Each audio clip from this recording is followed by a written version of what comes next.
Hello বন্ধুরা, কেমন আছো সবাই? তো পৌষ পার্বণে সবাই প্রচুর পিঠে শেয়ার করেছো।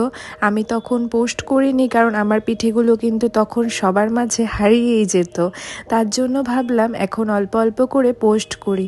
তো দেখো তো কেমন হয়েছে পিঠেগুলো, আমাকে কিন্তু অবশ্যই কমেন্ট করে জানাবে। বাড়ির লোক কিন্তু খেয়ে খুব ভালোই বলেছে। তো দেখো আমি মালপোয়াগুলোও কিভাবে বানিয়েছিলাম। এটা ছিল চালের গুঁড়ো আর হচ্ছে ময়দা দিয়ে আর খেজুরের গুড় আর সামান্য লবণ দিয়ে একটা ব্যাটার তৈরি করে নিয়েছিলাম।